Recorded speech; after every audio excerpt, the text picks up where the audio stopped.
பிரியமானவர்களே, ஆண்டவருடைய நாமத்தினாலே இந்த காலை தியானத்திற்கு உங்களை அன்போடு நான் அழைக்கிறேன்.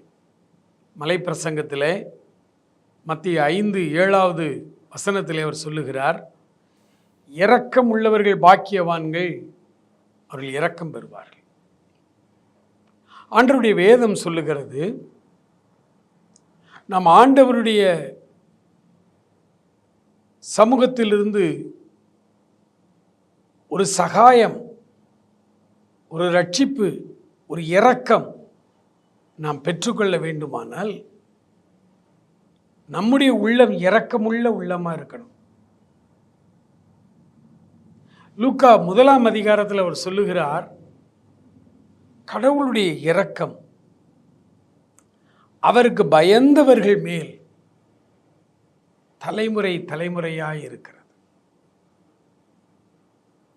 ஆண்டவருக்கு அஞ்சி நடக்கிற ஒரு மனிதன், ஆண்டவருடைய சமூகத்தில் இரக்கமுள்ள மனிதனாய் அவன் இருந்தால் அவனுடைய சந்ததி முழுவதுமே அந்த இரக்கத்தை பெற்றுக்கொள்ளுகிறார். இஸ்ரேல் தேசம் இன்னைக்கு ஈரானுக்கும் இஸ்ரேலுக்கும் சண்டை. ஒரு கூட்டம் பேர் இஸ்ரேல் தப்பு பண்ணுகிறது என்று சொல்லுகிறார்கள். பல நாடுகள், இன்னும் பல நாடுகள் ஈரான் தவறு செய்கிறது என்று சொல்லுகிறார்கள். எது எப்படியோ, முதலாவது இந்த யுத்தத்தை யார் ஆரம்பித்தார்கள் என்று பாருங்கள். இஸ்ரேல் இந்த யுத்தத்தை ஆரம்பிக்கவில்லை. எசேக்கியேல் தீர்க்க தரிசன புத்தகம் என்று வேதத்திலே பழைய ஏற்பாட்டிலே ஒரு புத்தகம் உண்டு. அந்த புத்தகத்திலே தீர்க்க தரிசனமாய் சொல்லப்பட்டவைகள் தான் இப்பொழுது ஈரான் இஸ்ரேல் யுத்தமாய் நடந்து கொண்டிருக்கிறது. அந்த எசேக்கியேல் தீர்க்க தரிசனம் உரைக்கிறார், நீ தாழ்ப்பாள் கூட இல்லாமல் உனக்கு எதிரிகளே இல்லை என்று நீ அலட்சியமாய் நிர்விசாரமாய் படுத்திருக்கும் பொழுது உன்மேல் வடதிசை இராணுவங்கள் வரும். இந்த இஸ்ரேல் ஈரான் யுத்தம் ஆரம்பித்த அந்த முதல் நாளை நீங்கள் அந்த செய்தித்தாளை பாருங்கள். இரவோடு இரவாய் ஏவுகணைகளும் வெடிமருந்துகளும் ஈரானிலிருந்து துணிகரமாக இஸ்ரேலுக்குள் நுழைந்து அவர்கள்தான் முதலாவது தாக்கினார்கள். அந்த இரவிலே அந்த தாக்குதல் நடந்த பிறகுதான் இஸ்ரேல் கண் விழித்து பார்க்கிறது. அப்புறம் இஸ்ரேல் யுத்தத்தை ஆரம்பிக்கிறது. இறுதி வெற்றி இஸ்ரேலுக்கு தான்.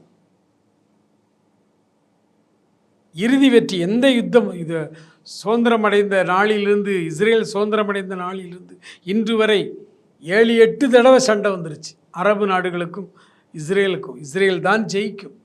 இப்பொழுதும் இஸ்ரேல் தான் ஜெயிக்கும். இஸ்ரேல் தான் ஜெயிக்கும். ஏன் தெரியுமா? ஆபிரகாம் என்று ஒரு மனிதன், கடவுளுக்கு பயந்த மனிதன். ஆபிரகாம், நீ தேவனுக்கு பயந்த மனிதன். அதனால உன் சந்ததியாய் 1000 தலைமுறை மட்டும் கர்த்தர் உனக்கு இரக்கம் செய்கிறவராய் உன்னோடு கூட இருக்கிறார். அந்த தேசத்தில் நடக்கிறது எல்லாமே நியாயமான காரியங்கள் இல்லை. அந்த தேசத்தில் உள்ள மக்கள் இப்போ இயேசுநாதரை ஏற்றுக்கொண்டிருக்கிறார்களா? இல்லை, எல்லாரும் அல்ல. ஆனால் கர்த்தருக்கு பயப்படுகிற தேசம் அது.